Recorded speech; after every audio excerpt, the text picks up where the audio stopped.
Bonjour à tous, bienvenue sur la chaîne Cult Technique, je suis Kerr, il est Big B. Aujourd'hui on est là pour Bonjour. parler du pilote de The Orville. Enfin c'est surtout Big B qui va vous en parler parce que moi je vais m'éclipser très vite, je suis souffrant et je ne tiens plus. The Orville, c'est quoi? C'est une série qui vient d'apparaître sur la Fox. Il y a déjà eu 2 épisodes de diffusés. C'est une des grosses séries de la rentrée série. C'est un space opéra un petit peu parodique, mais on ne sait pas trop vraiment si ça l'est. Créé et avec Seth MacFarlane. Donc, qui c'est ce monsieur pour ceux qui ne le savent pas? Il est derrière Family Guy. Il est derrière Ted 1, Ted 2. C'est celui qui a joué, réalisé, écrit Albert à l'Ouest, qui est un film qui me fait vraiment marrer. Et Seth MacFarlane donc joue dans cette série dont il a le premier rôle. C'est une parodie de Star Trek où on retrouve également Adrienne Palicki qu'on avait vu il y a pas très longtemps dans G.I. Joe, dans John Wick et dans Agent of Shield. On retrouve également la jeune actrice qui monte Alston Sage. Il y a au casting aussi Scott Grimes, qu'on avait vu il y a quelques années dans Urgence, je ne sais pas si tu te rappelles de lui, et qui avait disparu et qui est de retour. Donc voilà, un casting très sympa, où c'est également perdu un acteur de Titanic et d'Alias, à mon avis, qu'on ne verra pas très souvent dans la série. The Orville, donc voilà, c'est un... Parce qu'il est trop, il est beaucoup trop occupé à faire Legend of Tomorrow. Ah oui, c'est vrai qu'il joue dans Legend of Tomorrow. Oh là là là, dur, passer de Titanic à ça, c'est dur. Bref, voilà, Big B va vous parler de The Orville. Moi, je vous laisse, je vais comater. Je vous fais des bisous et puis vas-y, parle-nous de The Orville. Et donc du coup, pendant que Kerr va bien tout simplement ramper pour ne pas avoir à passer devant la caméra, eh bien, il rampe, tu rampes. Et donc, qu'est-ce que c'est que The Orville? On va raconter tout simplement d'abord le pitch. Le pitch, on est grosso modo dans l'univers qui ressemble énormément à Star Trek. Il y a une confédération avec plein d'extraterrestres. Ils ont plein de missions diverses. Ça, c'est une petite différence avec Star Trek, c'est-à-dire que Star Trek, ils vont voyager vers l'infini et l'au-delà.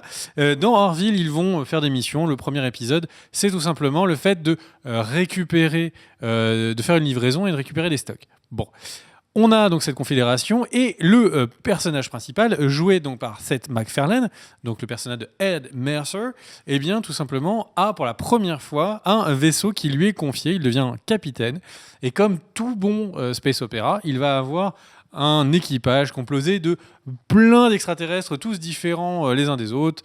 L'un est très fort, l'autre très intelligent, etc., etc. Et son second, eh bien, la mauvaise surprise, c'est que c'est son ex-femme qui l'a trompé avec un extraterrestre tout bleu. Eh bien, qu'est-ce qu'on peut dire? Déjà, on peut dire que les effets spéciaux sont parfois réussis, parfois complètement loupés. Alors, la mention spéciale à toute la production qui n'a pas vu que le vaisseau spatial disparaissait du plan à la fin. C'est-à-dire qu'en fait, on a un plan de 5 secondes. Au bout de 4 secondes, le vaisseau spatial disparaît avant qu'on passe au plan d'après. Ça, c'est juste un truc de ouf. Imaginez, hein, c'est vraiment l'objet principal. Vous avez le Voyager, et le Voyager, bouf, il disparaît, et on suit le plan, et après, il réapparaît. Donc, il y a vraiment des problèmes d'effets spéciaux qui sont juste incroyables. Je pense que ce sera corrigé sur les versions Blu-ray, comme c'est souvent le cas, par exemple, dans les dans les séries d'animation où ils corrigent l'animation. Là, je pense qu'on aura des corrections sur les effets spéciaux qui ont dû être, à mon avis, bâclés. Il y a des plans où la 3D est très approximative, d'autres où c'est un peu plus plaisant. Donc, bon, on a un truc qui est un petit peu sympa, mais un peu branlant. Est-ce que, du coup, on a des moments un peu épiques dans l'espace? Un petit peu sur ce pilote. En tout cas, un petit peu de choses qui nous donnent envie. Et donc, au final, on a quelque chose qui pourrait être une espèce de sous-Star Trek. Parce que globalement, c'est moins bien fait. Il n'y a pas une intrigue, etc. Donc, on pourrait dire, si on le prend sérieusement, on pourrait se dire c'est un sous Star Trek et c'est très dommage. J'ai envie de voir plein de space opéra. Star Wars arrive, j'ai Star Trek qui arrive, j'ai envie d'avoir le plus possible de rêverie dans l'espace. Là, j'ai que dalle. Donc, du coup, eh bien, je suis déçu. Bon, ça, c'est une première manière de voir les choses. je m'étouffe. La deuxième manière de voir les choses, c'est que Seth MacFarlane, comme l'a dit Kerr tout à l'heure, c'est quelqu'un qui écrit des comédies. Et donc, du coup, on peut se dire, mais c'est une comédie, enfin, Big B, tu n'as rien compris.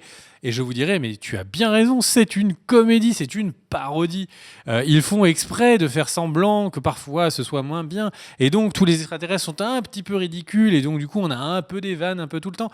Sauf que, souvent, eh ben, c'est pas du tout drôle. Et donc, en fait, on se pose la question de se dire, est-ce que c'est pas drôle parce que c'était un moment où ils étaient sérieux et puis ils veulent un peu d'épique et faire un peu avancer l'histoire, ou est-ce que c'est juste la vanne qui est complètement naze?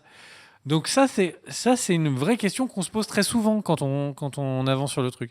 Seth MacFarlane, donc l'acteur principal, showrunner, quand on en parlait, souvent a des vannes qui sont vraiment nulles et sur lesquelles il y a un temps et tout, genre pour nous laisser le temps de rire. Donc ça, c'est très gênant. Donc on a quelque chose qui est, si c'est une comédie, vraiment comédie, et que ça n'était que ça, eh bien c'est pas terrible. Et si on a, alors il y a quelques moments un peu sympas, mais c'est vraiment loin d'être marrant. Et puis à côté de ça, on a, est-ce que si c'est vraiment une série épique dans l'espace, bah c'est un peu loupé. Donc là, j'ai envie de dire, on peut arrêter la critique à un avis relativement négatif. Sauf qu'en fait, eh ben, moi j'ai envie de l'apprécier, cette série The Orville, parce qu'elle a du potentiel, parce qu'il y a des choses qui sont réussies. Si on voit les choses, le verre à demi plein, eh ben, on voit que c'est une série qui, mine de rien, a beaucoup essayé de choses dans son pilote, qu'il y a beaucoup d'effets spéciaux, on a vu beaucoup d'espace, alors que souvent les séries sur les parties un peu spatiales essayent de réduire les budgets. Babylon 5, on n'était pas toutes les 30 secondes dans l'espace. Donc globalement, on est sur quelque chose qui est assez ambitieux. Certes, les vannes sont pas drôles, mais ça peut se corriger. Et si ça se corrige, ils peuvent avoir un univers vraiment assez étendu, ils peuvent avoir des personnages qui sont très bien marqués, très bien définis, ça c'est une vraie qualité de l'épisode. Chaque personnage est très vite introduit, très vite marqué, et ils ont tous leur personnalité, donc c'est ce qui n'est pas donné à toutes les séries. Là c'est très efficace. Et donc en fait la série met des fondations, elle met des fondations solides, c'est juste que le premier étage qu'elle a construit est complètement pérave. La déco est nulle, les chiottes sont dans le salon, il n'y a rien qui a du sens. Mais rien n'empêchera l'épisode 2, rien n'empêchera la fin de saison, rien n'empêchera une saison 2 de se remettre vraiment sur quelque chose de plus réussi, quelque chose sur lequel les vannes fonctionnent. Et là, d'un seul coup, toute cette mécanique peut vraiment s'emballer et donner quelque chose d'exceptionnel. Pour l'instant, c'est plutôt mauvais, mais c'est une série qui a vraiment du potentiel. Et donc, j'avais envie de regarder cet épisode parce que je croyais au format de se dire ok, ça va être un Star Trek, mais un Star Trek un peu parodique, on va avoir un peu de space opéra, un peu de fun. Et ben là, au final, le premier pilote ne m'a rien appris. Ils ont réussi des trucs, ils ont loupé des trucs. C'est un pilote. Et ben on va voir ce qui va se passer au bout de 5 épisodes. En tout cas, The Orville, moi, ça me donne vraiment envie. Il y a du potentiel. Les designs des trucs, le vaisseau a un design que je trouve vraiment très réussi. Il y a vraiment des trucs qui donnent envie. C'est juste que c'est une accumulation de loupés qui casse un peu l'entrain. J'espère que c'est des choses qui seront vraiment réglées sur l'épisode 2, sur l'épisode 3. Et même si ça l'est pas, la série a tellement de potentiel que très sincèrement, je serais prêt à aller jusqu'à la saison 2 et vraiment continuer à regarder quelques épisodes. Parce qu'il n'y a pas autant de séries qui se permettent, avec les moyens, de se dire bon, allez, on fait péter, on est créatif, on essaye des trucs, c'est loupé, c'est pas grave. Et le cast, comme l'a dit Kerr, il y a plein de personnes, sont souvent des seconds couteaux, mais des très bons seconds couteaux. La femme, donc Kelly Grayson, donc Adrienne Pelicki, c'est une actrice qui est censée être un peu typé bimbo, et au final elle a montré dans Friday Night Lights que c'était une très bonne actrice. Elle a montré c'était dans Marvel Agents of S.H.I.E.L.D. qu'elle savait être un personnage charismatique, et là elle arrive avec tout ce bagage, et comme les autres personnages secondaires, elle réussit, elle crée de l'intérêt pour son personnage, elle le définit bien, et en ça, je pense que ça donne vraiment envie. Voilà. Et donc, et puis pareil, la passerelle, elle est pas très réussie, elle est très pauvre par rapport aux passerelles. Donc c'est l'endroit où il y a le capitaine, etc., et où il passe beaucoup de temps dans Star Trek, par rapport au Star Trek, ou par rapport à n'importe quelle passerelle qu'on imaginerait dans un Star Wars. Et ben c'est pas grave, elle est un peu pauvrette. Ok, mais le plan d'après, on va avoir un déplacement de vaisseaux spatiaux qui est ambitieux, qui est intéressant. Et voilà. Donc, au final, cette série si vous êtes fan de Space Opera, je vous encourage vraiment à le voir. Si vous aimez bien l'univers de Ted, je pense qu'il y a des points d'accroche. Donc, vraiment une série qui vaut le coup, mais qui ne plaira pas à tout le monde. Voilà, j'espère que ça vous a un peu défriché le terrain. Des bisous, n'hésitez pas à mettre un like sur la vidéo, ça aide énormément au référencement et ça permet comme ça de soutenir facilement la chaîne. Et également, n'hésitez pas à mettre un petit commentaire. Mais là, je vais pas juste vous dire un petit commentaire pour le référencement. Là, au contraire, je vais vous demander si vous avez des séries de science-fiction que vous trouvez particulièrement réussies. N'hésitez pas à les mettre dans les commentaires parce que j'avoue que j'en ai trouvé très peu de qualité. Donc si vous avez des noms, je suis vraiment preneur. Faites profiter la commu.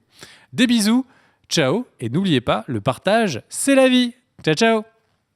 Let's go!